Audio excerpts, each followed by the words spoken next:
ನಮಸ್ಕಾರ ವೀಕ್ಷಕರೇ, ರೈತ ದರ್ಪಣ ಮಾರುಕಟ್ಟೆ ಬೆಲೆಗಳ ಮಾಹಿತಿ ಚಾನೆಲ್ಗೆ ಸುಸ್ವಾಗತ. ಇಂದಿನ ಬೆಂಗಳೂರು ಮಾರುಕಟ್ಟೆಯ ತರಕಾರಿ ಬೆಲೆಗಳ ಮಾಹಿತಿ ಇಲ್ಲಿದೆ. ವರದಿ ದಿನಾಂಕ 24 ಆಗಸ್ಟ್ 2026. ತೆಂಗಿನಕಾಯಿ ಕನಿಷ್ಠ ಬೆಲೆ 20,000 ರೂಪಾಯಿ, ಗರಿಷ್ಠ ಬೆಲೆ 30,000 ರೂಪಾಯಿ. ಈರುಳ್ಳಿ ತಳಿ ಪೂನಾ ಕನಿಷ್ಠ ಬೆಲೆ 3,000 ರೂಪಾಯಿ, ಗರಿಷ್ಠ ಬೆಲೆ 5,000 ರೂಪಾಯಿ. ಆಲೂಗಡ್ಡೆ ಕನಿಷ್ಠ ಬೆಲೆ 1,000 ರೂಪಾಯಿ, ಗರಿಷ್ಠ ಬೆಲೆ 2,200 ರೂಪಾಯಿ. ಅಕ್ಕಿ ತಳಿ ಉತ್ತಮ ಕನಿಷ್ಠ ಬೆಲೆ 6,000 ರೂಪಾಯಿ, ಗರಿಷ್ಠ ಬೆಲೆ 7,000 ರೂಪಾಯಿ. ಅಕ್ಕಿ ತಳಿ ದಪ್ಪ ಕನಿಷ್ಠ ಬೆಲೆ 3,000 ರೂಪಾಯಿ, ಗರಿಷ್ಠ ಬೆಲೆ 3,100 ರೂಪಾಯಿ. ಅಕ್ಕಿ ತಳಿ ಮಧ್ಯಮ ಕನಿಷ್ಠ ಬೆಲೆ 5,000 ರೂಪಾಯಿ, ಗರಿಷ್ಠ ಬೆಲೆ 6,000 ರೂಪಾಯಿ. ತೊಗರಿಬೇಳೆ ತಳಿ ತೊಗರಿಬೇಳೆ ಕನಿಷ್ಠ ಬೆಲೆ 9,000 ರೂಪಾಯಿ, ಗರಿಷ್ಠ ಬೆಲೆ 13,000 ರೂಪಾಯಿ. ಆಲೂಗಡ್ಡೆ ತಳಿ ಸ್ಥಳೀಯ ಕನಿಷ್ಠ ಬೆಲೆ 1,200 ರೂಪಾಯಿ, ಗರಿಷ್ಠ ಬೆಲೆ 7,400 ರೂಪಾಯಿ. ಬೆಳ್ಳುಳ್ಳಿ ಕನಿಷ್ಠ ಬೆಲೆ 8,000 ರೂಪಾಯಿ, ಗರಿಷ್ಠ ಬೆಲೆ 25,000 ರೂಪಾಯಿ. ಈರುಳ್ಳಿ ತಳಿ ಬೆಂಗಳೂರು ಸಣ್ಣ ಕನಿಷ್ಠ ಬೆಲೆ 1,500 ರೂಪಾಯಿ, ಗರಿಷ್ಠ ಬೆಲೆ 2,500 ರೂಪಾಯಿ.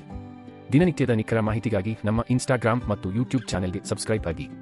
ಧನ್ಯವಾದಗಳು.